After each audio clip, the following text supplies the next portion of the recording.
Assalomu alaykum va rahmatulloh va nihoyat o'sha Assalomu kunlar rahmatulloh. yetdi. Yaxshimisiz? Sog'lig'ingiz Rahmat. yaxshimi? Allohga shukr akajon, yaxshimisiz? Yaxshi Muhammad emasmi? Aziz aka, yaxshimisiz? Rahmat. Xayrli kech. Rahmat Andijondan zo'r. salom. O'zga ham.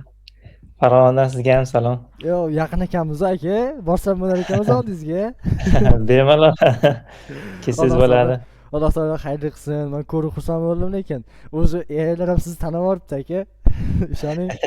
Yo'q, ular oshirib yuborgan. Man to'g'risi bittasini aytaymi? Hmm. Man adashmasam o'sha kuni yo ertasiga man o'sha xuddi siz bergan savol berganda sizni ismingiz chiqarganda manga. Qo'ysizchi aka. Yo, rostdan man faktlar olib rasmga olganman. Skrinshot qilib. Bunaqa nima desa bo'ladi. Umumiy bilmadim endi qanaqa, lekin men rostdan chunki bizni communityga boshqa qo'shgan hissalaringiz aka rostdan bilaman. Bilamiz hammamiz ham. Juda ham xursand bo'laman o'shaning uchun. Alloh taolo xayrli qilsin.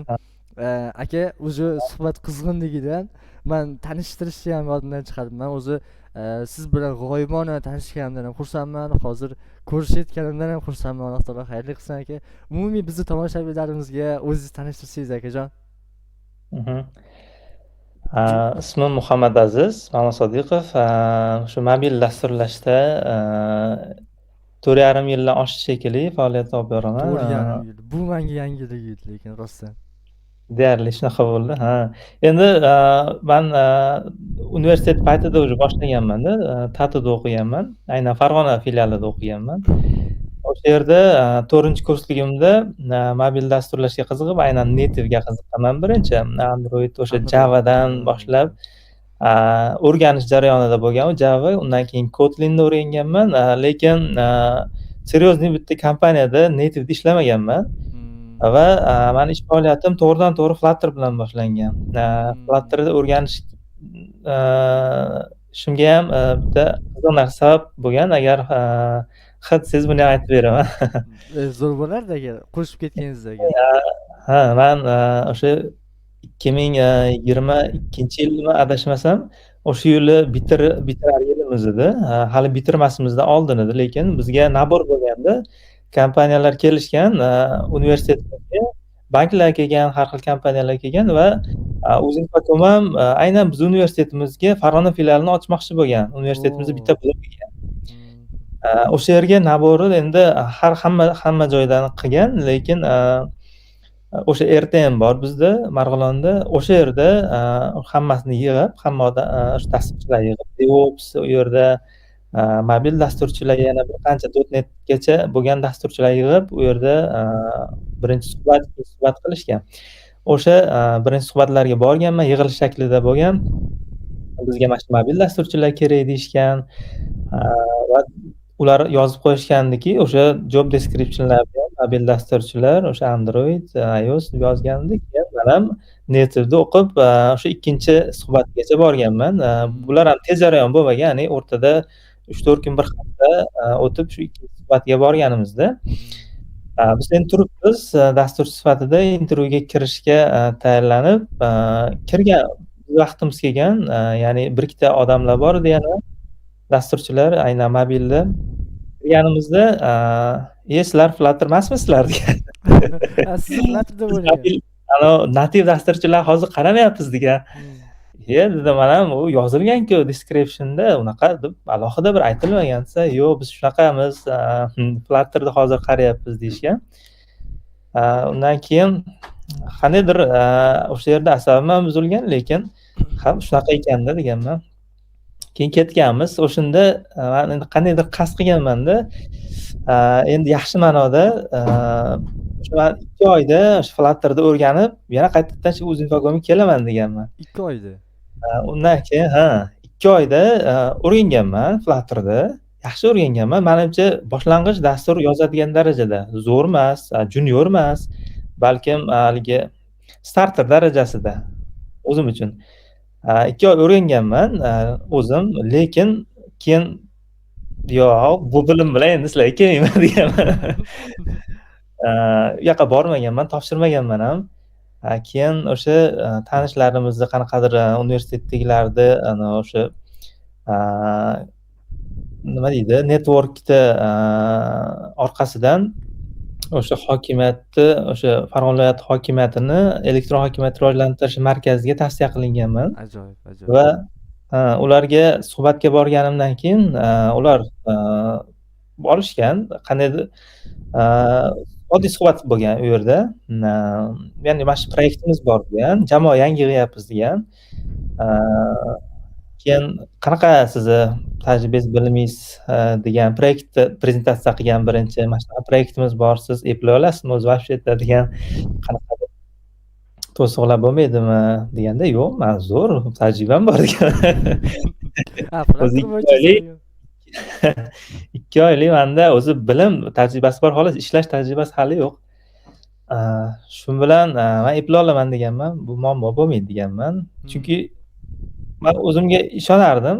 Chunki o'sha ko'plab oldin ham shunaqa muammolar bo'lsa, qachonki o'zingizga ishonsangiz baribir eplaysiz-da. shunday. Eplayman deganman, lekin qo'rqqanman. Ya'ni prezentatsiya qilib ko'rsatyapti, man eplay olmaydigan, hali yetib bormagan narsalar ko'rsatyapti-da. Qanday qilaman, nima qilaman? Man bitta qanaqadir strukturani o'rganib olganman qaysidir bir proyektlardan. U hali kodini ham beramiz degan, menga shu qo'l kelgan. O'sha qanaqadir outsourcega yozdirishgan ekan Flutterda kodni.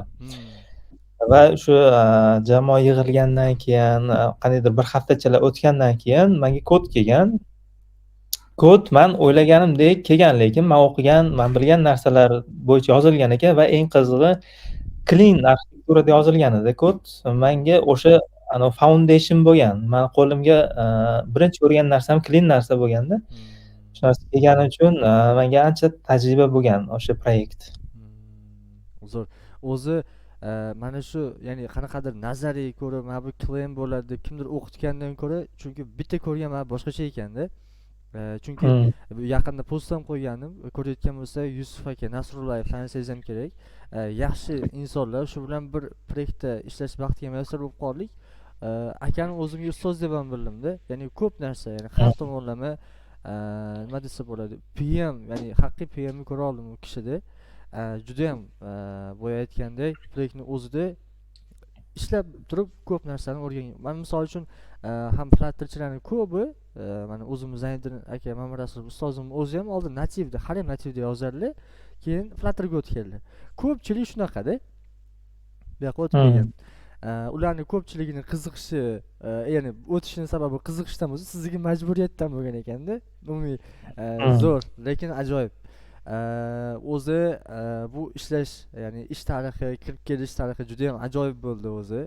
U paytda adashmasam, AI'lar ham bunaqangi rivojlangan bo'lmagan. Adashmasam, yo'q, bunaqa darajada bo'lmagan. Menimcha men ishga kirgan paytimda ChatGPT hali chiqmagan bo'lishi kerak edi. Demak, bir necha yil oldin bu? 2022-yil. Balkim adashayotgan bo'lishim mumkin, balkim chiqqan. Lekin biz umuman u narsalar haqida ishlatmagan. Chiqqanda ishlatardim-da. Men o'sha yerda qiynalib o'tirmasam, chunki qiyinchiliklarimni eslayman-da. 2 oylik haligi bilimim bilan kirib olib turib, yerda anchagina qiynalganman boshida. Bu juda ham bomba-da, juda ham ajoyib. Ya'ni zo'rda. Ya'ni nativda oldin kod yozgansiz lekin, aka? Ha, yozganman. O'sha universitet davomida birinchi kursda bizga C++ o'qitishgan, undan keyin o'sha C++da builderda narsa qilishni o'rganganmiz. Undan keyin Pythonda tajribam bo'lgan. Endi o'qish tajribasi hammasi realniy ish emas. Shunaqa bo'lgan va lekin hamma o'sha 3-kursda web boshlanardi. Web o'qiganda nimagadir hamma qilgan ishni qilgim kelmasdi. O'sha bitta o'rtog'im Akmaljon Sotivorliyev degan yaxshi, o'sha birinchi kursdan beri o'qib ham birga ishlaganmiz bir qancha muddat. Hozir Universal bankda ishlashyapti. O'sha biron narsa o'rganishsa, men o'rganardim, men o'rgansam ular o'rganishardi. Shunaqa qilib konkurensiya qilardik qandaydir. Shunaqangi yaxshi do'stlar borligi baribir zo'rda aka. Ya'ni do'stona bir raqobat deymizmi yoki ularning o'zlari qiziqishda baribir shunaqa bo'ladi. Raqobat bilan o'rganasiz, boshqa qilasiz. Bu juda ham zo'rda. Ham o'ylaymanki, oldin Java'da yozgansiz nativni, Dartda o'zi ham sintaksisi qisman o'xshashdi juda ham. Ha, OOP. Umumiy o'xshash, o'shaning uchun ham oson bo'lgan bo'lsa kerak. Zo'r. Undan keyingi tajribalar, undan keyingi etaplar, ya'ni baribir umumiy shunday o'rganib kelyapsizmi Flutterni? Ya'ni Flutterni umumiy self study o'rgandingizmi yoki keyinchalik ustozingiz bo'ldimi aka? Yo'q, ustozim bo'lmagan shu paytgachayam. Ustozim, ya'ni odam ustozim bo'lmagan realniy, lekin o'sha internetdan to'g'ri o'sha kurslar sotib olganmiz, masalan, Akmaljon bilan. Flutterchilar bitta ismi esimda yo'q. O'sha bitta akani kursini sotib olgandik. Shu esimda. Sotib olgan. Akmaljon degan akani kursi emasmidi mabodo? Yo'q, u chet ellik aka edi. O'sha chet ellik o'zini veb-sayti bor edi. O'zini veb-saytidan sotib olgandik. Zo'r, zo'r. Yaxshi tushuntirishgan edi o'sha yerda. Ancha o'sha foundation bo'lgan bizga. Ajoyib, ajoyib, zo'r. Bundan keyingi umumiy loyihalar qanaqa bo'lgan? Misol uchun hozir bilsangiz, o'sha paytlar men yana ham balki adashayotgandirman. Uzinfocom so'rayotgan bo'lsa, hozir misol uchun solishtirsangiz, startaplar, boshqalar deyapti, Flutter endi ketmoni uchadi-da, umumiy shunaqa frameworklarni, boshqalarni bu darajada talab bo'lmaganda. Asosiy sabab Uzinfocom bo'lgan. Undan keyin o'zingizni rivojlantirish uchun yana qanaqa proyektlarda ishladingiz yoki qilib ko'rdingiz? O'sha Akmaljon aka bilan ham balki qanaqadir loyihalar qilgandirsiz, o'rgangan narsalaringiz bordir. Ya'ni o'sha jarayonlarni aytib bersangiz, misol uchun endi g'oyibona bir ustozimizsiz-da siz ham. Ya'ni ko'p narsa o'rgandingiz. Yo'q, emas. Balkim darajamiz yoki teng maksimum yoki man pastroq bo'lishim mumkin. Yo'q, unaqa demang. Unaqa demang, odamni gapirmang aka. Xullas, o'shanaqa. Ya'ni deylik umumiy manfaatli bo'ladi-da, rostdan manfaatli bo'ladi. Chunki siz qiynalib o'rgandingiz-da, bu qiyinchiliklarni agar yoritmayapsiz, shunchaki o'tib ketib qolyapsiz-da. Agar mana shunaqa bo'lganda zo'r bo'lardi desangiz, ancha-muncha foydali bo'ladi, baribir. Tushunarli. Man o'zi self study bo'yicha yaxshiman. Endi odamni o'ziga bog'liq deyishadi, ba'zilarga shuncha manba turibdi-yu, o'qisang bo'lmaydimi desa, yo'q, men o'zim majburlay olmayman. Kimdir meni tepamda turmasa, majburlab turmasa, so'kib turmasa, menga baribir o'zim boshqara olmayman deydi. Yaxshi deydi, ya'ni menga mentor bo'lsa deydi. Bir tomondan to'g'ri ham aytadi.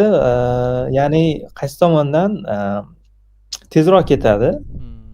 Ya'ni hamma nima qo'pol qilib aytganda, hamma yo'nalish teshiklarga kirib chiqmaydi. Bitta anig'ini mentor ko'rsatadi va shu bo'yicha o'qiydi va adashmagan bo'ladi. Chunki u tajribali odamdan ilm olgan bo'ladi. Endi o'zingiz o'rgansangiz, buni yana boshqa tomondan plyuslari borki, siz nima noto'g'riligini bilasizda. Masalan, 100 ta noto'g'ri narsani bilasizda. Haligi lampochkani ixtirosidek. Keyin men o'zim gapingiz yo'q edi, uzr gapingiz bo'lib qo'ygan bo'lsam agar. Self study ko'p o'rgangan odamlarda bilganmanki, umumiy deylik ularda hamma narsada fundament bor-da. Chunki boya siz aytgandek har yoqqa bu anaqasini nima desa bo'ladi, kirib chiqqanda ular. Ya'ni misol uchun video montajlab ketaveradi, dizayn ham ketaveradi. Men o'zim shunaqa edimda.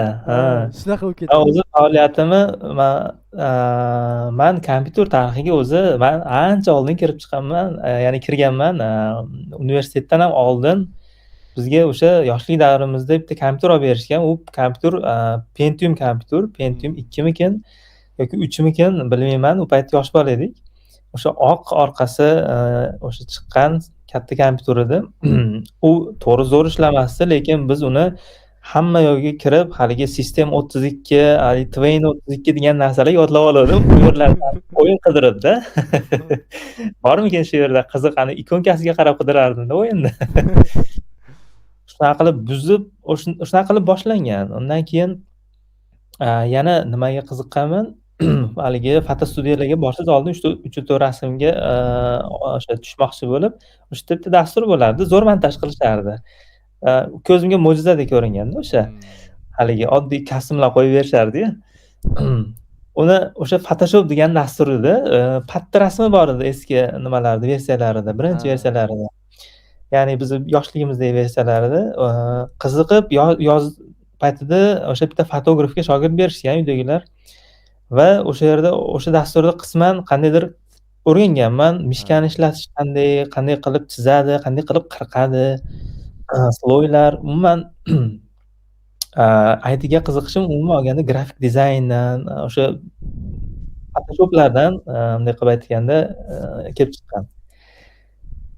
Zo'r. Shunaqa, va grafik universitet paytimda man dasturlash bo'yicha ishlamaganman, lekin ishlaganman. Nima bo'yicha desa, grafik dizayn bo'yicha ishlaganman. Birinchi onlayn ishlaganman, qanaqadir SMM agentstvalarda Hmm. haligi post creator bo'lib, bir ikkita xususiy realtorlarda o'sha SMMщик bo'lib ishlaganman va oxiri o'sha 4-kurslarga yaqin bitta dizaynerskiy agentstvada Farg'onada ishlaganman. Hmm. Grafik dizayner bo'lib. Manda o'sha paytda man grafik dizaynga qiziqardim va manda ikkinchi frontda dasturlash ham turardi, ya'ni soham bo'yicha. Hmm.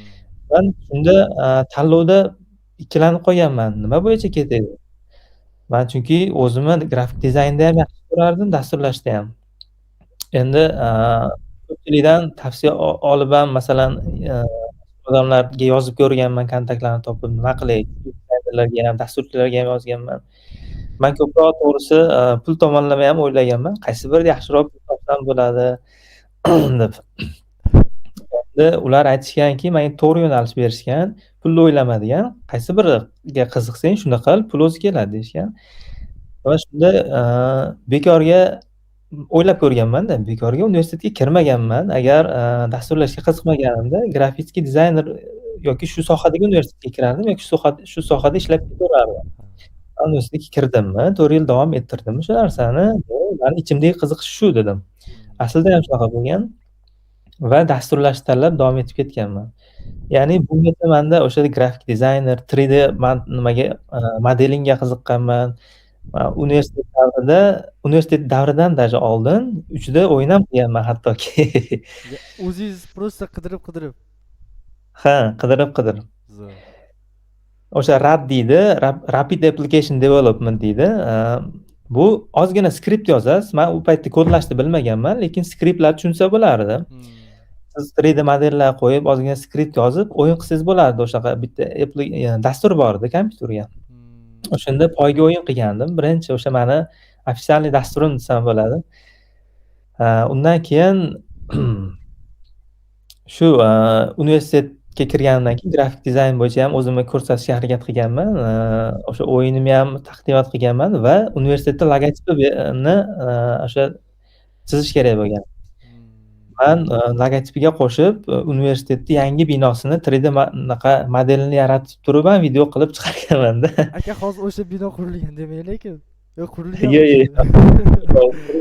Qurilmagan. Qanday u futuristikroq, hali boshqacharoq qurilsa qulab tushadigan bino edi. Yo'q, lekin qilgansiz-da, aka, qarang. Misol uchun, klient sizdan ani so'rasa, buni bergansiz. Bu zo'r-da. O'sha paytdan rivojlanib turadi bu narsa sizda. Ha, o'sha menga sertifikat ham berishgan o'sha payt.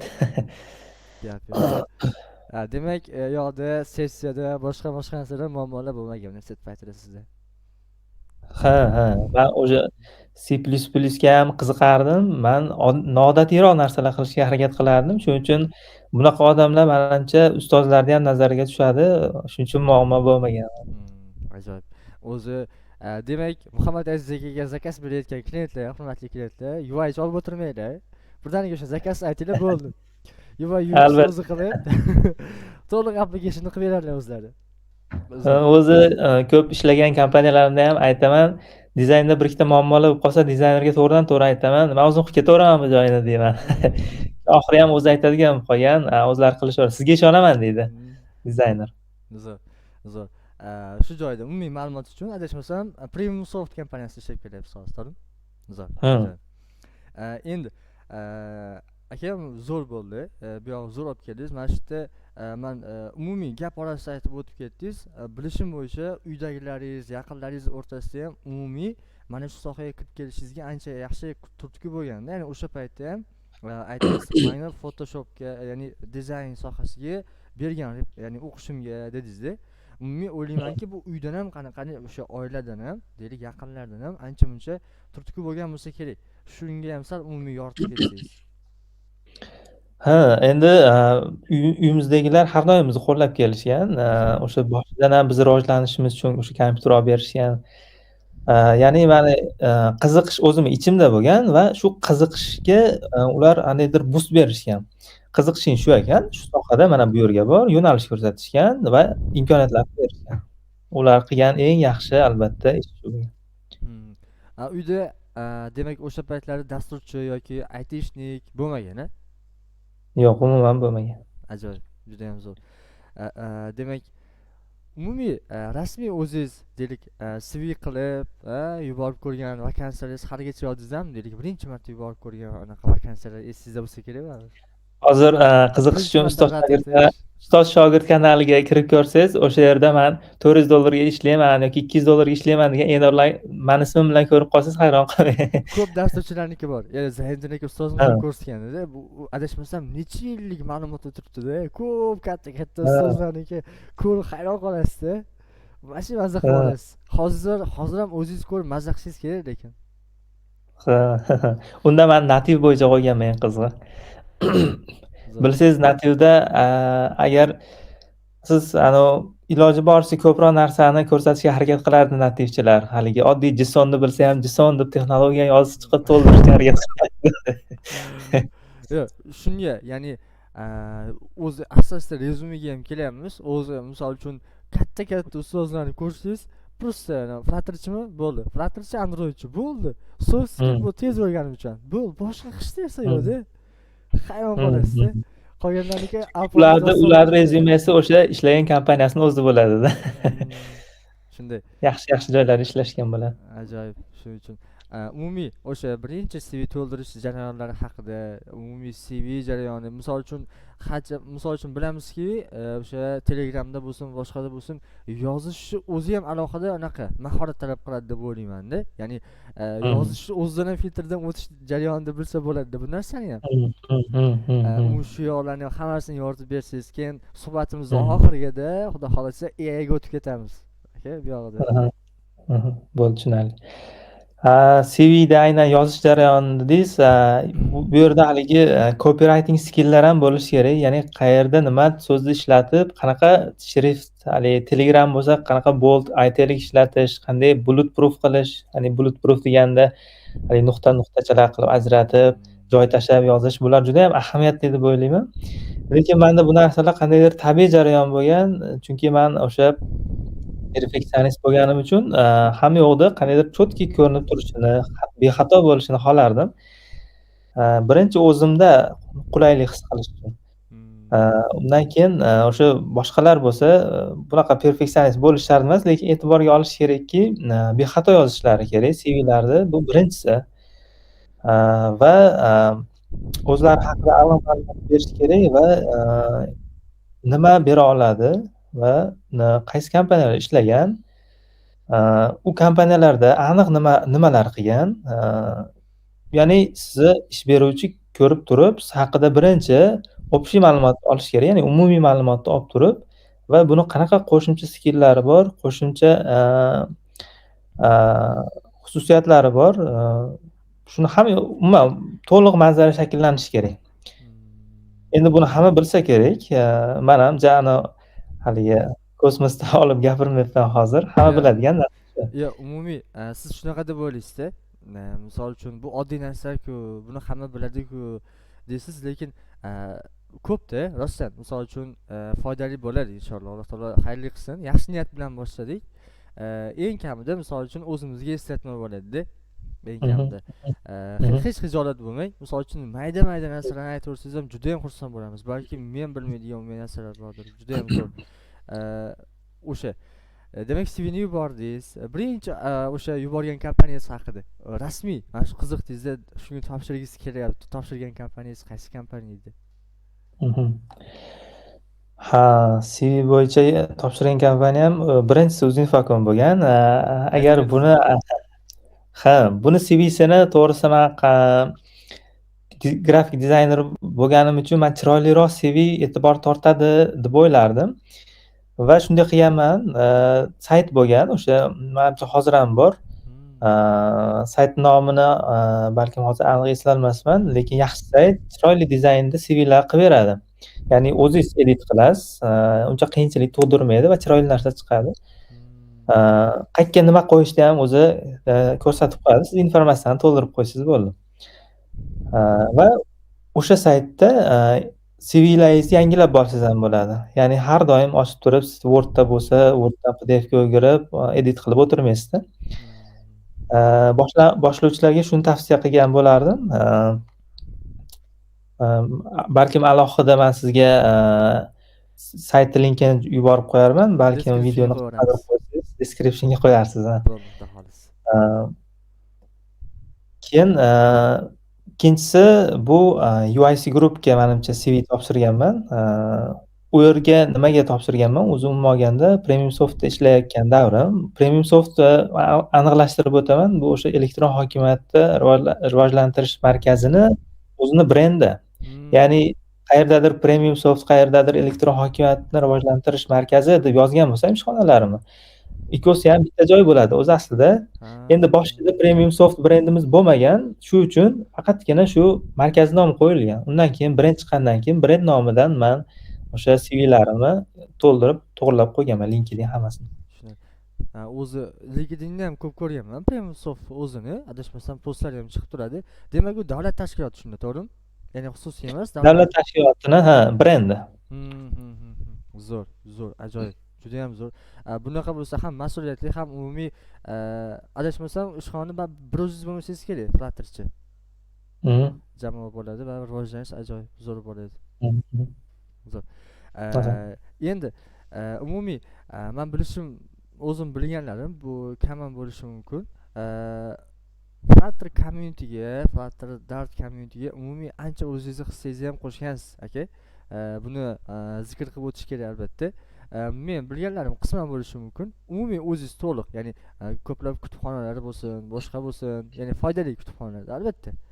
Adashmasam ishlanishi ham, ishlatilishi ham umumiy juda ham keng qamrovli, ya'ni O'zbekiston sharoitida nisbatan boshqa pekejlarga qaraganda ishlatilish sonlari juda ham ko'p. Rekomendatsiyasi ham ancha yaxshi. Shular haqida umumiy o'zingiz ham aytib o'tsangiz.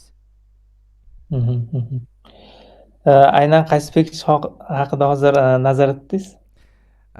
Qarang. Hozir men bilishim bo'yicha to'lovi osonlashtiradigan bitta pekej bor edi. Ha, Uspay degan. Uspay. Demak, adashmayapsiz. Demak, meni pekejim haqida gapiryapsiz. Hozir chunki qandaydir meni qulog'imga bo'rtirilgandek tuyuldi. Javonchalik mas o'tiribman. Yo'q, qarang, mana bunaqada. Misol uchun endi bo'rttirish deganda o'zi qanaqa? Misol uchun siz o'ylashingiz mumkin, albatta bir ajoyib narsa, juda ham murakkab, boshqa o'ziga yarasha murakkabligi bor albatta. Lekin ko'pchilikni og'irini yengil qildi-da, aka. Rostdan. Unaqada xursandman. Rostdan ham ko'pchilikni og'irini yengil qildi. Ozgincha muammolar bor edi, boshqa bor edi. O'zim ham juda ham xursand bo'ldim. O'shaning uchun bir nechta biz bilmagan pekejlar ham hozir ham mavjud bo'lsa kerak sizda. To'g'risi. Dartdagi profilingizni to'g'risi topolmadim. Lekin qidirib topsa, akamizning o'shanaqalarni profilini albatta topsangiz bo'ladi. O'sha haqida, pekej haqida, umumiy yaratilish haqida, albatta bu muammoni ustida paydo bo'lgan. Nimadandir erinib qilgansiz balkim, to'g'rimi? Albatta. Aynan o'sha Uspay haqida gapiradigan bo'lsam, o'zimiz ishxonada o'sha har doim biz ilovalarimizga to'lov qo'shardik va har doim qanaqadir aytaylik kun deymizmi, minimum yoki maksimummi, kimga qancha vaqt ketadi, o'sha vaqt ketib qolardi. Lekin har doim bir xil ish qilardik. To'g'rirog'i bitta programmaga o'sha dastur ilovamizga integratsiya qilganimizdan keyin qolgan ilovalarimizda ham agar shu feature bo'lsa, copy paste qilishga ham to'g'ri kelib qolardi. Va bu qanaqadir xavfsizlik tomondan ham yaxshi narsa bo'lmasdi lekin. Endi shunga qanaqadir bitta nimaga package biblioteka, ya'ni kutubxona qilib qo'ymasligimiz kerak degan fikr kelgan va buni nimaga ommaga chiqarmasligimiz kerak degan fikr ikkinchisi kelgan. Undan keyin o'sha ya'ni asosi hammada bir xil bo'ladi-da buni. Siz u yerga sekretlarni kiritishingiz siz tomonidan qo'shiladigan narsa bo'ladi. U yerda o'sha bir ikkita muammolar hal qilib turib, siz buni yig'ib turib chiqarib qo'ysangiz, ommaga manfaatli bo'ladigan narsa. Alloh taolo xayrli qilsin. Xudo xolisa. Sadaqa joriy bo'lib qoldi o'sha bu. Xudo xolisa. Umumiy. Flutter o'lguncha albatta. Umumiy turgancha-da, xudo xolisa. Umr uzoq bo'lsin, mayli. Xudo xohlasa. O'sha boshida o'sha ikkita to'lov tizimini qo'shdim. Undan keyin menimcha vaqtim bo'lmay qoldi yoki qanaqadir balkim talab takliflar bo'lsa keyin qo'shaman dedimmi, o'sha Click bilan PayMe bo'yicha to'lovlar qo'shdim. U yerda developer ulagandan keyin packageda shunchaki o'zini sekretlarini kiritib qo'ysa, bo'ldi. O'zini o'sha UI ochiladi. Uni UIda qanaqadir ranglarni kustomizatsiya qilsa bo'ladi, aytaylik, abbarlarni rangini va bir ikkita o'zini settinglari bor, juda ko'p emas. Ya'ni siz agar Chrome'da ochadigan bo'lsangiz, haligi inline browser deydi-yu, shunaqa Chrome ishlatadigan bo'lsangiz, Chrome'da o'zini o'sha developerlarga bergan brauzerida qo'shimcha menyular qo'shsa bo'ladi. Qanaqadir help deymizmi yoki boshqami, o'sha yerga ham qanaqadir qo'shimcha qo'shish imkoniyatlarini qo'shgandim, eslayotgan bo'lsam. Oxirgi paytdagi update'imda deep link qo'shuvdim menimcha. Ya'ni o'sha to'lovni bosganda to'g'ridan-to'g'ri Click yoki PayMe ilovalarini o'zini ochib yuboradigan. Ya'ni imkoniyatlari ko'p edi. Ilovangizni o'zida ochiladigan birinchi variant, ikkinchisi o'sha in-app browser bo'lib ochiladigan varianti, uchinchisi deep link edi.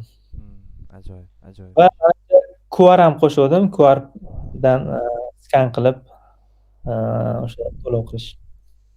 Zo'r. O'rganish jarayonida sizda kimgadir o'rgatish paytlari ham bo'lganmi, yo'qmi? O'rgatish? Misol uchun Flutter o'rgandi, shu jarayonda baribir o'rgatish bo'lgan bo'lsa kerak. Bo'lgan.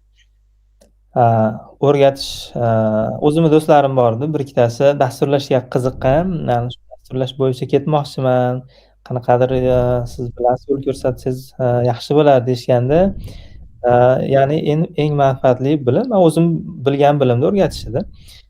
Shu bilimni o'rgatishga harakat qilganman. Keling, men o'sha 5 dan keyin boshlayman. Shundan keyin men sizga bemalol o'rgata olaman shu ishxonamizni o'zida deganman. Qatnab yurishib o'rganishgan. Zo'r, ajoyib. Bu o'shalarning umumiy fazli bo'lsa ham kerak, ya'ni bergan narsa inson o'zida qoladi-da. Bu ajoyib narsa. Ya'ni o'rgatish yo'li, o'rganish yo'li o'rgatish deydi-ku. Ajoyib, juda ham zo'r. Suhbatimiz umumiy hozirgi jarayon ham juda ham yoqyapti menga. Endi umumiy deylik, hozirgi jarayon haqida, ya'ni hozirgi holatingiz haqida, gaplashsak ozgincha. Hozir o'sha hali ham Premium Soft jamoasi tarkibidaman. O'sha yerda team liderman. Zo'r. U yerda endi hozir loyihalar qilyapmiz. Hozir ya'ni loyihalar hozir oxirgi ishlayotganimiz sir emas. Bu o'sha Rastapay degan loyihada ishlayotgandik. Rastapay bu o'sha bozorlarda to'lovlar yig'ishtiriladi-ku, masalan, rastalardan pattachilar yig'ishtiradi. Buni bo'sh bandligini qaraydi. Shu hamma ishlarni avtomatizatsiya qilganmiz. Ya'ni o'sha har bitta rastalar tepasiga kameralar o'rnatilgan. Aytaylik, bitta kamera 3-4 ta rastaga qarashi mumkin. Kameraga AI, o'sha sun'iy intellekt integratsiya qilingan. Bu rastani bo'sh bandligini aniqlaydi. Aniqlab, o'sha u qanaqa datalar bilan o'sha rastani har xil vaziyatdagi datalar bilan boyitilganda o'qitilgan. Moslashtirilgan AI. U aniqlab bergandan keyin bizning mobil ilovamizda o'sha aytaylik kiradi, nazoratchi kirishi mumkin, sotuvchi kirishi mumkin. Kirib turib, aytaylik nazoratchi kiryapti, pavilyon bo'ladi, ichida o'sha bloklar bo'ladi. Bloklar bo'yicha ochsa, grid shaklida o'sha rastalar turadi. Bo'sh, band, to'lov qilingan.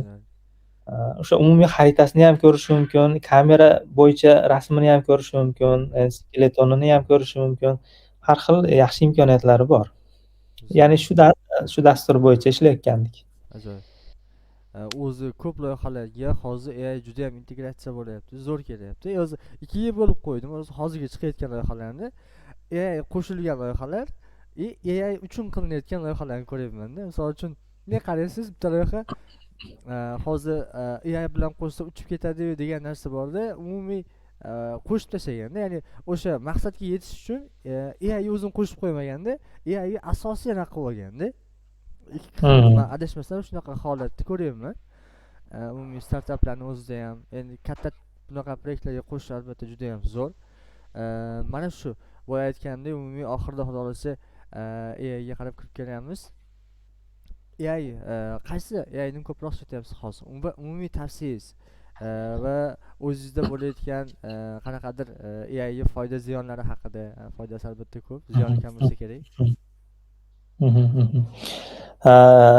AI deganda o'sha biz AIda birinchi vakillaridanman desam bo'ladi. Sababi ChatGPTdan ham oldin man o'sha image rasm generatsiya qiladigan AIlar bilan tanishganman-da. O'sha ko'pchilik xabari yo'q edi menimcha u payt.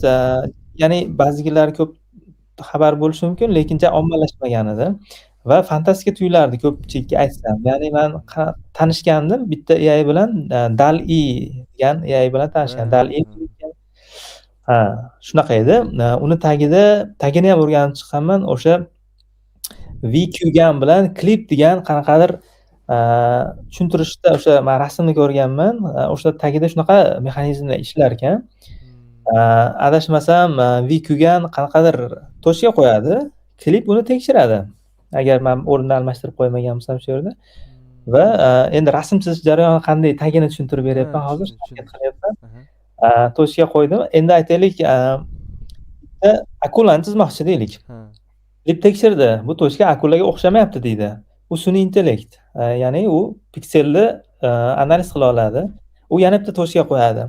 U yana tekshiradi. Shunaqa iteratsiya bo'lib, aytaylik 10 mingta qanchadir iteratsiya bo'ladi. Toshkalar qo'ygandan keyin baribir ham qanaqadir protsentlar beradi bu. O'xshamayapti deydi. U toshkasini boshqa joyga qo'yishi mumkin. Shunaqa qilib qanaqadir xuddiki unni sochib yuboradida, har xil rangli. Keyin uni bitta-bitta terishga harakat qilgandek narsa. Bu miya bo'ladi. Bu o'sha suratkash bo'ladi. Suratkash zo'r. Ya'ni shularga qiziqib o'sha bitta kanal ham ochib qo'yganman. O'sha AI UZB degan, AI Uzbekistan degan. U ChatGPT'lardan oldin o'sha o'rganib turgan paytimda keyin ChatGPT'lar kirib kelgan. O'sha ChatGPT zo'r ekan, kodga ham ishlatsa bo'lar ekan deb yurgan paytimiz, lekin zo'r kod yozmasdi u. Menimcha ChatGPT hozir ham zo'r kod yozmasa kerak. Mana shunaqa Nisbatan misol uchun boshqa anaqalarga qaraganda shunaqa holati. Boshqa AIlarga qaraganda hozir agent sifatida ham chiqib ketgan, Cloud bor, boshqa bor. Ularga nisbatan baribir orqada davom etasiz. Endi hozir men hammasini ishlataman, iloji boricha, ya'ni o'zimning nidlarimga tushsa ishlataman. Ya'ni buni umuman ishlatmayman degan gapim yo'q. Aytaylik, nimaga ishlataman degan oldimda gapim bor. Ya'ni cloud ishlataman kodingga. Va ishlatish kerakmi, kerak emasmi oxirida aytsam bo'ladi. Hozir o'sha cloud ishlataman. Undan oldin ChatGPT ishlatib yurganman. Ya'ni cloud unda yangi chiqqan yoki chiqmagan vaqtlar edi. ChatGPT qandaydir qiziq tuyulgan bir ikkita tasklarni, bir ikkita funksiyalarni balkim yozdirib ko'rgandirman. Undan keyin o'sha hozirda cloud ishlataman. Keyin agentlar ham chiqdi. Bitta agent ishlatdim orada, Augment degan. Eshitganmidingiz? Yo'q, eshitmadim to'g'risi. Agentni buni eshitmadim. Boshqa agent bor edi. O'zim ishlatib ko'rdim. O'sha Augment degan agent bu bizni nima deydi? Johiliyat davrimizda ishlatgan desak bo'larmikan bilmayman. Ya'ni qiziqib qolib, polniy ishni agentga berib qo'ygan davrimizda desak bo'ladi. Ya'ni u sababchi bo'lganda shunga Augment, ya'ni u yaxshi ishlardida, mana shu yaxshi ishlagani sababchi bo'lgan, zo'r ishlardida. Ya'ni siz unga umumiy kontekst, miyasi juda ham zo'r edi uni. Ya'ni uni nomi ham o'sha yerdan kelib chiqqan. Augment o'sha yaxshi kontekst ushlaydigan agent edi. Ya'ni siz ID'ingizga plugin sifatida ulanardi. U agentni ulab qo'yganingizdan keyin u sizni kod base'ingizni indeksatsiya qilib, o'zini kontekstiga yuklab olardi va uni miyasida sizni proyektingiz haqida zo'r tushuncha bo'lardi. Hamma yoqni o'qib turadi, o'zlariga bitta faylni, tashlagan faylni emas. Shunaqa va har bitta siz zaprosingizda ham o'zini cloud context qanaqadir engine bor edi. O'sha cloud context engine'iga tashab turib, tezroq bizga javobni olib kelib berardi. Sizni kodingizni yoqqa qandaydir yuboradi, qaysidir bir qismini yoki opishini bilmayman qanday yuboradi va sizga bu konteksti qanaqadir tokenlar ko'rinishidami, o'zi biladi uni tagida nima ishlatgan, shunaqa o'zi uchun olib keladida, ya'ni tezroq ishlaydi va sizga aniq nima xohlayotganingizni, dasturni holati qanaqa, qayerda nima bor, aniq bilgan holda javob beradi. Va buni bitta zo'r xususiyati ham bor edi. Siz topshiriq berishdan oldin prompt yozasiz-ku. Aytaylik, promptni siz repozitoriyda bu repozitoriy o'zgartir deysiz. Repozitoriydan bunaqa data source'ga aloqasi bo'lsin deysiz yoki UI'da bunaqa joyini aniqroq informatsiya bermayapsiz-da. O'rtacha. Detalni bermayapsiz. Keyin bitta o'sha enhance prompt degan qanaqadir ikonkasi bor edi. Siz enhance prompt qilganingizda u kontekst bo'yicha sizni promptingiz yaxshilardi. Ya'ni bu Voy. repozitoriy deyaptimi, mana bu repozitoriy nazarda tutyapti deb promptingizga qo'shib qo'yardi. Mana joyini yaxshilagan, mana bunaqa qilgan deb turib. Promptni Kontekst mukammalashtirib bo'yicha bergan. Mukammal. promptni aniqlashtirib, sizni dasturingizga, sizni proyektingizga moslashtirib berardi. Voy.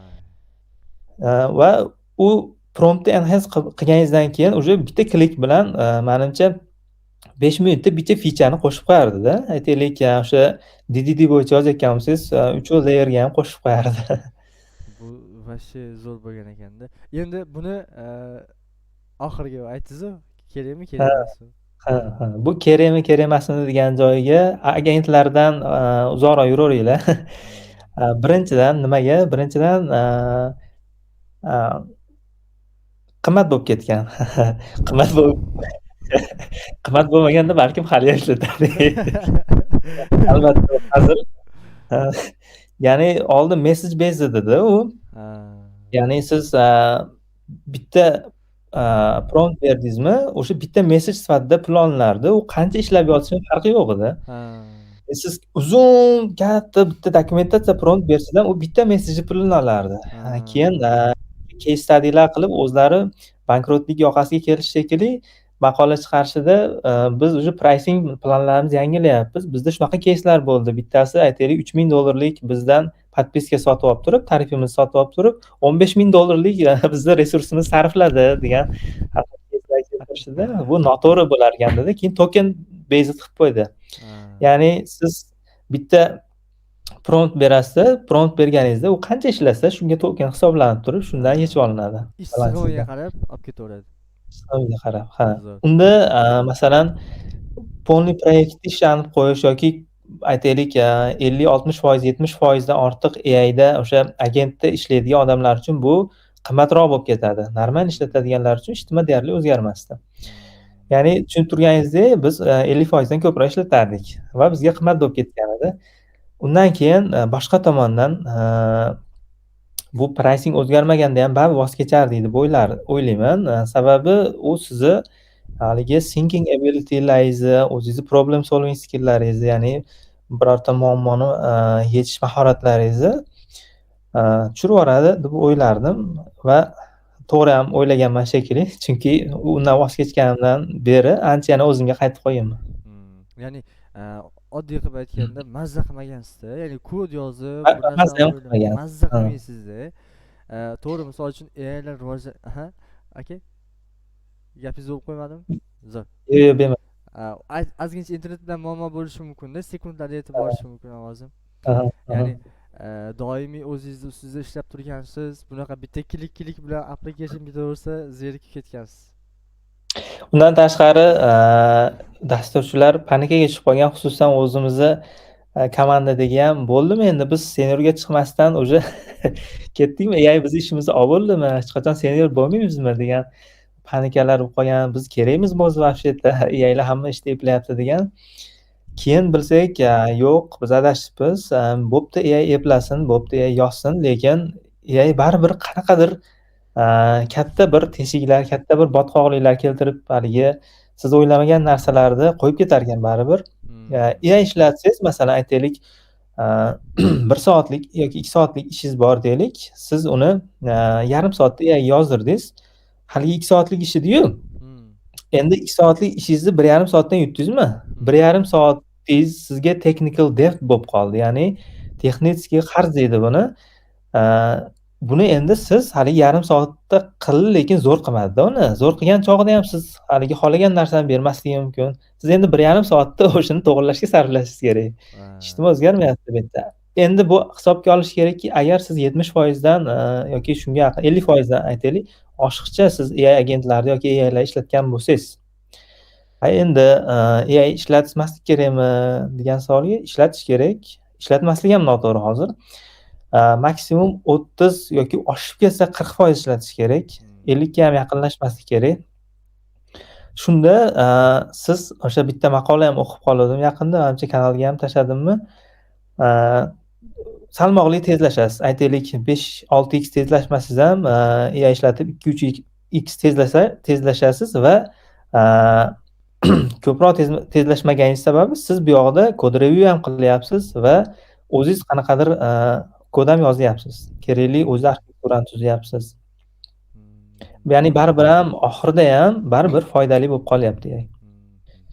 Tushunarli. O'zi aka hozirgi holatingizda qanaqa bir rivojlanasiz? Misol uchun o'zingizdagi qanaqa challenges bormi har kungi? Deylik har kuni mana bunaqa ish qilaman.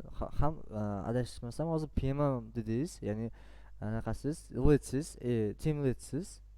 O'zingiz aytdingiz. PM deyapman. Team leadsiz. Umumiy rivojlanish uchun nima qilasiz? Ya'ni umumiy jamoada baribir nima desa bo'ladi? O'zingiz uchun o'zingiz rivojlanishingiz kerakda, qanaqadir konkurent nisbatan kamroqda yoki kimdir o'rgata oladigan kamroq sizga nisbatan demoqchiman. Man umuman любой narsani dasturlash bo'lsinmi, ya'ni har qanday narsani uzr ba'zida ruscha ishlatib yuryapman. Bemalol aka.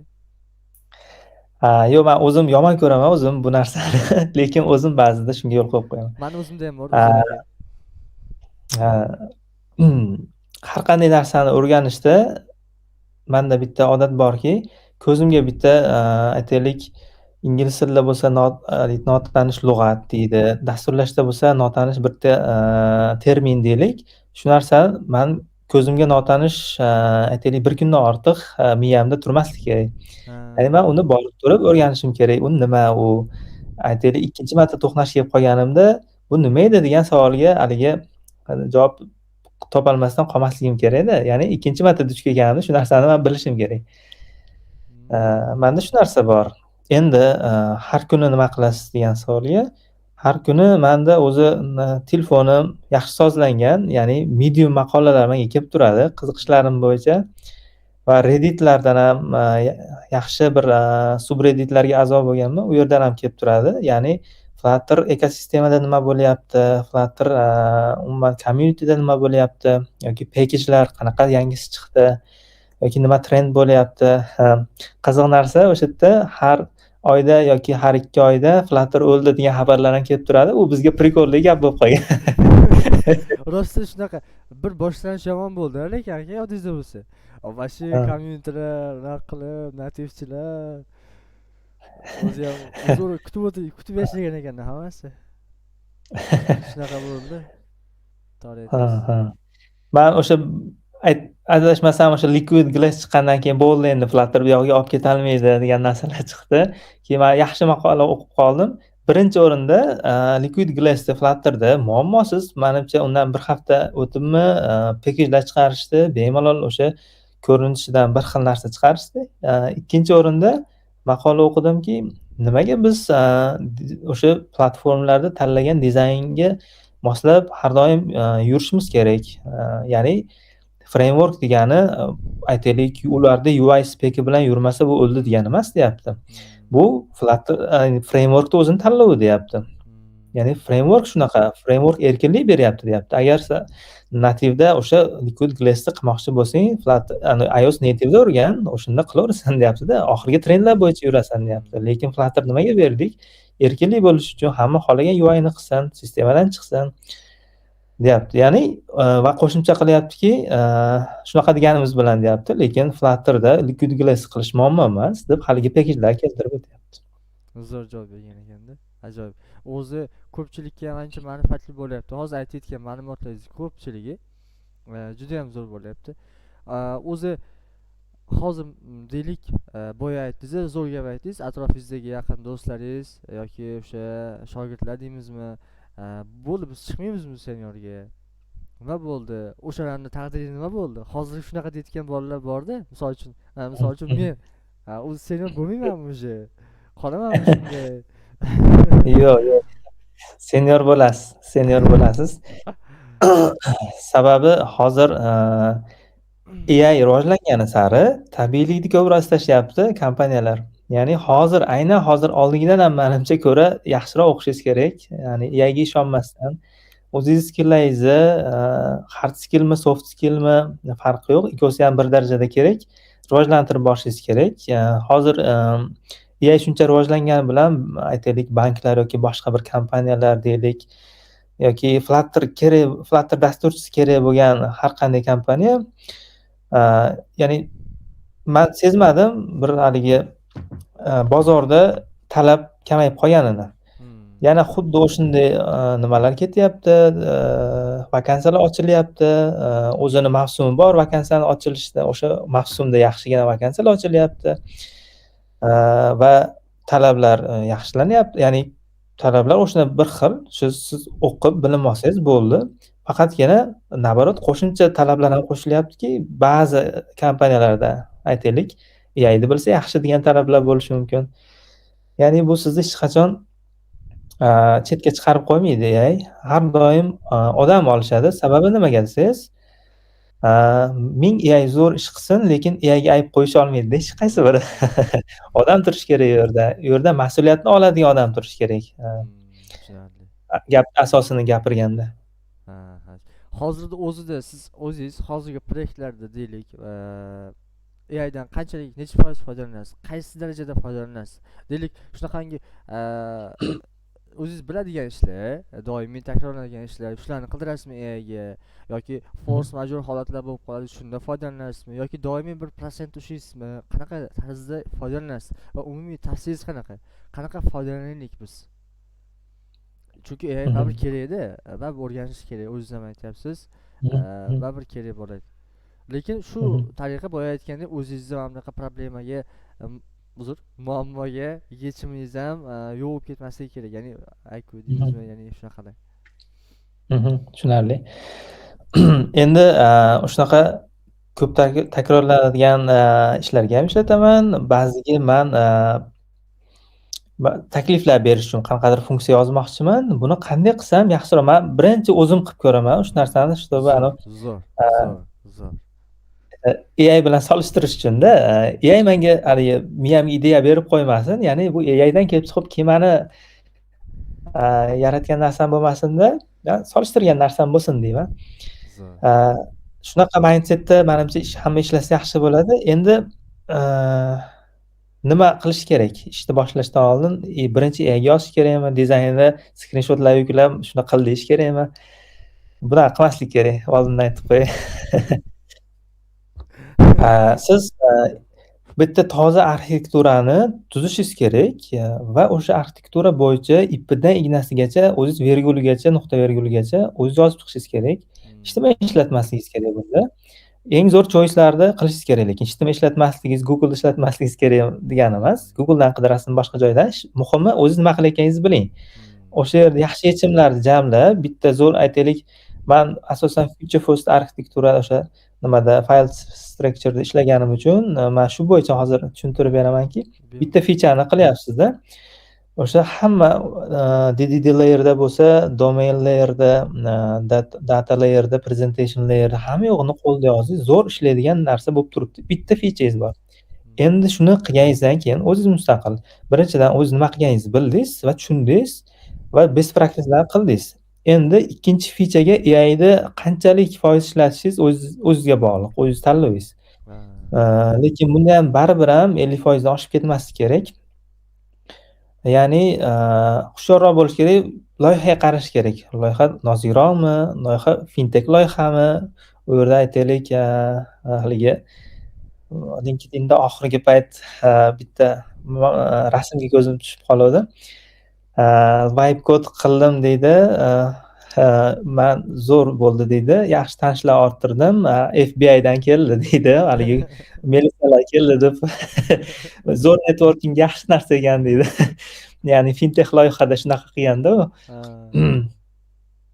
Ya'ni siz qanaqadir o'zingizni ya'ni foydalanuvchini moliyaviy operatsiyasini noto'g'ri rasvo qilib yuboradigan bir funksiya yozib qo'ygan bo'lsa, u siz AI qildi deya olmaysizda. Siz javobgar o'zingiz bo'lasiz baribir. Shunday. Zo'r. O'zi zo'r aytdingiz. Boya ham gapingiz orasida aytdingiz. Ya'ni o'zi qilayotgan ishini bilib turgan bo'lsa, kontrol o'zida bo'lsa, yozayotgan kodini o'sha nimanidir yozdi, lekin nima yozganini o'zi bilsa, bu yaxshi. Lekin shunday yozdiki, nima bo'lganini o'zi tushunmayapti. Yoki tushunishga qanchadir ishlayaptimi bo'ldi. kerak deganlar. Bu yoqqa vashi kerak emas, ishlatmas kerak. Zo'r. Zo'r. Doimiy masala eshitib turish odat bormi yo'q? Qanaqa odat bor? O'zi sizda muammo har kuniga bo'lib tursa kerak. Bundan tashqari aytyapman-da, misol uchun rivojlanishga bo'lgan anaqadir tavsiyalaysiz. Endi men masala yechish lead code agar u tomonga o'tadigan bo'lsak, menda zo'r daftarlar bor, zo'r noteslar bor. Ya'ni lead code yechaman deb yozib qo'yganman shu yerga. Yoki dushanbada. Zo'r. Alloh taolo samimiyligingizni ziyoda qilsin. Juda ham xursand bo'ldim siz bilan gaplashib. Rostdan o'zi suhbatimizni adashmasam gaplashganimizga 2 oydan o'tib ketdi. 2 oydan oshdi. Shunaqa suhbat qilamiz. O'zi bostirib LinkedIn profilingizga yozgandim o'zi aka. Sal odobsizlik bo'lsa ham. Ochiqman bunaqa narsalarga. Chunki mana shu bir ikkita paket chiqarganman. Menga o'zi ko'p yozishadi, ya'ni issue'lar bo'yicha buni tuzatib bering deydi, buni qilib bering deydi. Menga shu paketlar doirasida ya'ni chet eldan ham zakazlar bo'lgan, ya'ni bitta EPUB pakejim bo'lgan. EPUBmidi adashmasam? Yo'q, fingerprint pakejim bor edi ekan. O'sha barmoq izi skaneri pakeji bor edi. Bu featurasini yaxshilab bering degan, to'g'rilab bering degan, ya'ni biz sizga pul ham to'laymiz degan. Nima deydi? Why not deydi. Bo'pti deganman, qilib berganman va pulini olganman. Ya'ni bunaqa keyslar bo'lgan, ko'p bo'lgan. Menga aytmoqchiman, emaildan ko'p yozishadi, mana uni to'g'rilab bering, mana bu pakejingizni mana bu joyi ishlamay qolyapti deydi. Shunaqa. Ya'ni yozib turishadi menga. Bunaqa narsalarga ochiqman. O'zi shunaqa kerakligingizni his qilib turasiz. Bu ajoyibda, bu baxtda aka. Bu juda ham zo'rda. Rostdan. Bu zo'r. Juda ham havas qildim to'g'risi sizga. Juda ham xursand bo'ldim. Tasavvur qiling, umumiy pakejlaringizni oddiy foydalanuvchi emas, dasturchilar ishlatadi-da. Bu mazada. Boshqacha. Eng qizig'i men u yerda birinchi o'zim muammoyimni hal qilganman va shu hal qilgan muammoyimni ommaga berganman xolosda. Qanaqadir pul uchun boshqa uchun qilmagansiz-da? Yo'q. Zo'r. Endi qarang, hozirgi Flutter'ni o'rganmoqchi bo'lganlarga tavsiya qilasizmi Flutter'ni o'rganishini yoki boshqa native o'rgansinmi, boshqa qilsinmi? Nima deysiz? Flutter'da o'rganish maqsadiga bog'liq. Lekin har qanday maqsadda ham Flutter'ni o'rganib qo'yish bu hech qachon zarar qilmaydi. Mani o'zimni ham hozirda nativeni kengroq o'rganish, iOS nativeni o'rganish niyatim bor. Ya'ni kimdir mobilga kirmoqchi bo'lsa, men nativdan boshlayman, Flutter'dan boshlayman deb yurmasin, bu bittasini olib o'rgansin, tamom. Chunki baribir hammasini o'rgansa yaxshi. Tavsiyam shu. Ya'ni men ham hozir ham o'zimiz stekimga nativni qo'shmoqchiman iOSda. Android'ni ham ozgina takrorlab, menimcha ancha eskirib ketgan bilimlarim, uni ham takrorlab o'rganib olsam yaxshi, lekin iOSga ko'proq qiziqyapman. Dizayn va boshqachada maza qilasiz unda qilayotgan ishingiz lekin shunaqa. Juda ham zo'r. Ajoyib. Alloh taolo xayrli qilsin aka. Men siz bilan umumiy tanishganimdan juda ham xursand bo'ldim. O'zi mana shu qo'yilayotgan podkast o'sha Mushkambarga qo'yiladi. O'zi hozir qaror qildim. Men o'ylashim bo'yicha Qurbon Po'lat aka kanal nashrida ishlaydigan boshqa do'stlarimiz bilan podkastdan keyin qarasam umumiy suhbat kamayib ketyapti-da. Hozir men o'yladim bitta guruh ochaman-da. Hozirda o'zida podkastdan keyin hammani qo'shib qo'yaman. Yana kimdir qo'shilsa, yana qo'shilaveradi. Ya'ni zo'r networking, fikrlash, ya'ni o'zimizni qarashlarimiz bir xil, o'xshash baribir. Ular ham Flutterchilar, man maza qilaman, ya'ni virtual bo'lsa ham qalban birga bo'lamiz. O'zi Farg'onaga Xudo ham bitta borib yaqin o'zi oldingizga borib ham borsam bo'lar ekan, podkastni oson bo'lar ekan. Va shunaqa. ma'lumot uchun man shu joyda sizga umumiy tashakkurimni ham aytaman. Qaysi ma'noda? Umumiy ommaton Andijon xalqiga, vodiy xalqiga umumiy o'zimni tashakkurlarimni aytaman. Rostdan mehmondo'st, rostdan juda ham mehmondo'st. Ilm juda ham zo'r. Aytishadi-yu, endi qanaqa hazilamiz Hasan Yahyoxon. Andijonni o'g'illari ham qori deydi, eshitgan bo'lsangiz kerak. Hazil albatta bu shunchaki. Ya'ni juda ham zo'rda. Ya'ni menga muhit juda ham yoqdi. Rostdan menga muhit yoqdi. Andijonni o'zi, umumiy vodiy xalqini o'zi juda ham yoqdi. Hammasi. Xulosa shu, ya'ni o'zingizda qanaqa takliflar bor va qanaqa savollar bera olmadik sizga, bemalol o'shalarni bemalol aytishingiz mumkin. Takliflaringiz bo'lsa, ayniqsa misol uchun hozir ko'rayotganlarga deylik, ular sizni levelingizda bo'lsin yoki sizni levelingizdan pastlar bo'lsin yoki kelajakdagi maqsadlaringiz haqida umumiy oxirida yoritib ketsangiz juda ham zo'r bo'lardi. Tushunarli. Avvalo sizga rahmat demoqchiman. Shunaqa e'tirof qilib, hurmat qilib, taklif qilganingiz uchun. Men faktiski birinchi mani shu agar qaqada qo'yiladigan bo'lsa, birinchi chiqishim shu bo'lishi mumkin. Inshaalloh. Boshqalarga, ya'ni communityga deymizmi, o'rganuvchilarga deymizmi, bitta so'zim sabrliroq bo'lishsin, o'rganishdan, izlanishdan qochishmasin. Albatta mevasini beradi. Bu hamma yoqda takrorlanadigan gapga o'xshagan bo'lishi mumkin, lekin asl mazmun, mohiyat ham o'zi shu yerda. Sabr bilan o'sha ilm olishga bo'lgan ishtiyoq, qiziqish. Sabr va davomiylik o'zi ichiga ham kirib Davomiylik. juda ham zo'r. Umumiy kelajakdagi anaqalaringiz qanaqa aka? Ya'ni niyatlaringiz, nimani o'rganmoqchisiz yoki deylik qanaqadir bo'lishi mumkin-ku, agar sir bo'lmasa albatta. Bu nimaga boshlang'ichlar yoki o'zi sizdan umumiy level pastlariga deylik road map bo'lib qolishi ham mumkin-da. Yoki kelajak qayerda, balki siz ulardan ko'proq bilishingiz mumkin. Endi kelajak qayerda desangiz, umuman o'zim hozir aytishim mumkin, mana buni o'rgandim, lekin men misol qilmoqchimanki, bizdan ancha aqlli odamlar, kompaniyalar ishonch bildiryapti va shu yo'nalishda ketyapti. Qaysi yo'nalish desa, sun'iy intellekt. Ya'ni ularda vision borda, bizda u darajada bo'lmasligi mumkin. Biz hozir ularda visioniga ishonsak ham adashmaymiz-da. Ya'ni, xo'p, sun'iy intellekt ekan, buni ham o'rganish kerak, buni qo'shish kerak, o'zingizni stekingizga qo'shishingiz kerak va qiziqishingiz bo'lsa davom etishingiz kerak bu narsani. Agar asosiy kasbingiz bo'lsa, shunda shag'dam davom etish kerak. Shu tamom, shu AI bo'yicha menimcha kelajak. Zo'r. O'zi yaxshi inson bilan gaplashsa, aka, vaqt o'tgani bilmay qoladi. Rostdan mazza qildim. Siz bilan rost akasim, tanishganimga juda ham xursandman. Alloh taolo yuzma-yuz ko'rishni ham nasib qildirsin. Juda ham yaxshi bo'ldi deb o'ylayman. Xudo xolisa. Xuddi shunday menga ham shunday bo'ldi. Endi nimadir manfaat bera oldim deb o'ylayman to'g'risi, lekin mazza qilib sizni eshitib aka. Ajoyib. Yo'q, sizdan ham ancha manfaat oldim, nimaga unadingiz? Rahmat akajon, avvalambor kelganingiz uchun, vaqtingizni, qimmatli vaqtingizni ajratayotganingiz uchun kattakon rahmat. Xudo xolisa o'ylaymanki, bundan keyingi ishlaringizda, zafarlaringizda ham xuddi shunaqa ularni muhokamasini qilish nasib qilsin.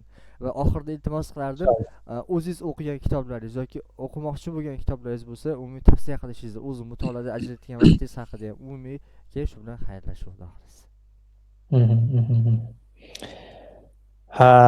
Kitob masalasida men ko'pincha endi diniy kitoblarni hamma o'zi biladi, nimani o'qishni. Ko'proq chet elda masalan productivityga oid yoki miyani ishlashiga oid bo'lgan narsalar menga ko'proq yoqadi va shunaqa kitoblar o'qishga harakat qilaman. Factfulness degan kitob bor edi, shuni o'qib turdim. Undan tashqari, mana shu yerda turibdimi? Morrining seshanba darslari degan bir kichkina kitobcha bor. Uni ham o'qishsa yaxshi bo'lardi. Yaxshi narsalar bor u yerda ham. Ajoyib. Zo'r. Takliflaringiz bo'lsa, tilaklar bo'lsa aka, bemalol. Tilaklar, takliflar yilni boshida turibmiz ekan. Albatta yil hammaga xayrli bo'lishini tilardim. O'sha o'qishlarda bo'ladimi, ishlarda bo'ladimi, shaxsiy hayotlarda ham hammaga shu 2026-yil manfaatli kelishini tilab qolardim. Zo'r, zo'r. Aka, Takliflarim shu podkastlar agar seriya bo'lsa, bu davomiy bo'lishini tilardim. albatta. Duo qilib turasiz aka, inshaalloh g'oyibona. Juda ham xursand bo'ldim. Yana bir bor aytaman, o'zi xayrlashgim ham kelmayapti. O'zi 6-6 marta xayrlashyapmiz, eshitayotgan bo'lsangiz ham aka. Juda ham zo'r bo'ldi. Aka, endi LinkedInga bitta post uchun aka bitta foto jo'nayamiz. Bundaymi, xullasda. Zo'r aka. Kattakon rahmat aka. Rahmat sizga ham. Yaxshi yilda ko'rishaylik. Boya rost akasini aytyapman, sizni g'oyibona o'zimizga ustoz deb bilamiz. Duo qilib qo'yasiz. Albatta ustozni umumiy Rahmat. yosh tanlamaydi, vaqt tanlamaydi. Duosi albatta ijobat bo'ladi. O'shaning uchun Alloh taolo umumiy anaqalar aytganda yo'lingizni bersin deydimi? Rahmat. Rahmat katta. Siz ham menga ustoz, men ham sizga ustoz. Inshaalloh. Alloh taolo Dunyoda hamma ilm oluvchi talaba. Rahmat akajon. Vaqtga rozi bo'ling aka. Rahmat. To'xtamang. Rahmat, sizdan rozi bo'ling. Xo'p, mayli. Rozimiz akajon. Rahmat.